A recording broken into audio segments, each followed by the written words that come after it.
నమస్తే, welcome to Andhraprabha. నేను విద్య.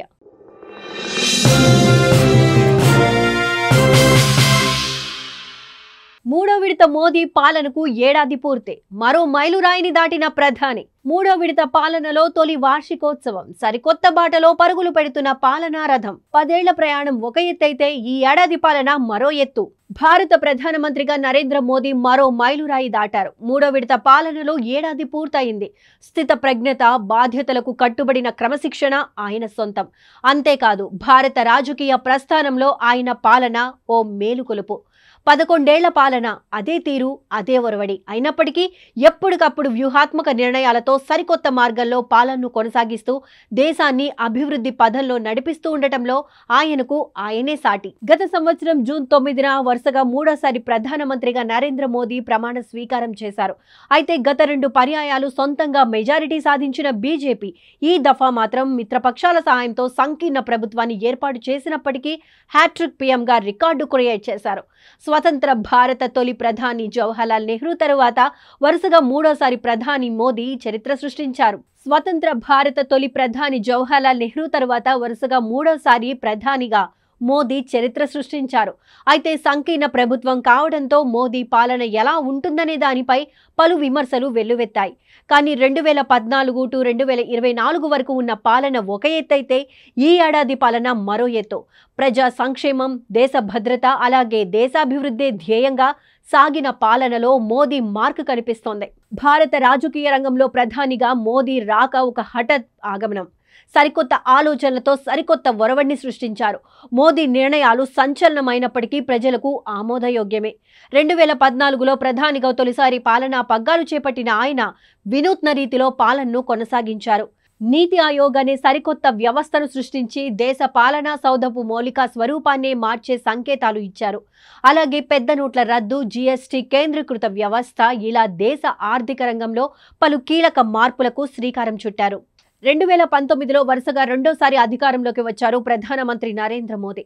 అనుభవంతో పాటు రెట్టించిన ఉత్సాహంతో దేశీయంగా సామాజిక సంస్కరణలకు శ్రీకారం చుట్టారు. విమర్శలు వెల్లువెత్తినా ఎక్కడా బెణకకుండా, తగ్గకుండా సానుకూల ఫలితాలు సాధించి ప్రజామోదం పొందారు.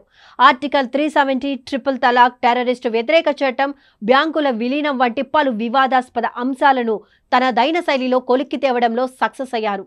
ఈ 10 ఏళ్ల పాలన కాస్త పక్కన పెడితే 11వ ఏడాది అంటే 2024 జూన్ నుంచి 2025 జూన్ వరకు సాగిన పాలన మరో ఎత్తు. భారతీయులంతా మోదీ పాలనకు అలవాటు పడిపోయారు. ఎలాంటి ఉత్కంఠ, ఉద్వేగాలు లేకుండా సాఫీగా పాలన కొనసాగుతున్న సమయంలో పులి మీద పుట్రలా ఓ ఉపద్రవం వచ్చి పడింది. అదే పెహల్గాంలో పర్యాటకులపై జరిగిన ఉగ్రవాద దాడి. అమానవీయ మారణకాండ. కాశ్మీర్ అంశం కొలిక్కి వస్తుందనుకుంటున్న సమయంలో ఈ ముప్పు రావడంతో దేశమంతా అల్లకల్లోలమైపోయింది. ఉగ్రవాదుల బెడద ఇదేమీ కొత్త కాకపోయినప్పటికీ అది జరిగిన తీరు మోదీ సర్కార్కు సరికొత్త సవాల్గా మారింది.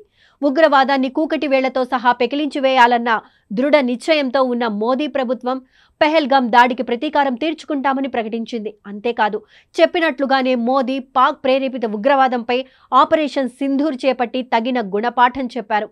ఈ సమయంలో భారత్ శక్తి సామర్థ్యాలు ఏంటనేది యావత్ ప్రపంచానికి తెలిసొచ్చింది. అలాగే ఉగ్ర పోరాటంలో భాగంగా భారత్ చేసిన సాహసోపేతమైన చర్యలు దేశ ప్రతిష్టను పెంచాయి. అయితే ఈ ఆపరేషన్ తరువాతే కేంద్రంలోని మోదీ ప్రభుత్వానికి సవాళ్లు కూడా ఎదురయ్యాయి. నాటి నుంచి నేటి వరకు దేశంలో సుస్థిర పాలన కొనసాగుతోంది. వాస్తవానికి మోదీ పాలనకు సుస్థిరత్వమే అసలైన పునాది. దీంతోనే మోదీ ప్రభుత్వం సుస్థిర అభివృద్ధికి బాటలు వేసింది. తడబాట్లు, సంకెళ్లు లేకుండా దీర్ఘకాలిక ప్రయోజనాలే లక్ష్యంగా అనేక సంచలనాత్మక నిర్ణయాలు తీసుకుంది. మోదీ ప్రభుత్వం తీసుకున్న నిర్ణయాలన్నీ సంపూర్ణ విజయాన్ని సాధించలేదు. అయితే కోవిడ్ వంటి వైపరీత్యాలను ఎదుర్కొంటూనే ఆర్థిక ప్రగతిలో తన లక్ష్యాలను చేరుకుంది. మోదీ తొలి ప్రమాణ స్వీకారం నాటికి 11 స్థానాల్లో ఉన్న దేశ ఆర్థిక వ్యవస్థ ఈ 11 ఏళ్లలో 4వ స్థానానికి చేరుకుంది. ఇదేమీ సామాన్య విజయం కాదు. మోదీ నాయకత్వంలో నయా భారత్ నిర్మాణమవుతోంది. ఇప్పటి వరకు ఎన్నో విజయాలను సాధించింది. అంతేకాదు, మోదీకి ఎన్నో దేశాల అత్యున్నత పౌర పురస్కారాలు లభించాయి. దేశ ప్రజలే కాదు, యావత్ ప్రపంచమంతా మోదీ పాలనపై ప్రశంసలు కురిపిస్తున్నాయి. కానీ ప్రధాన ప్రతిపక్ష కాంగ్రెస్ నుంచి మాత్రం విమర్శలు వస్తూనే ఉన్నాయి.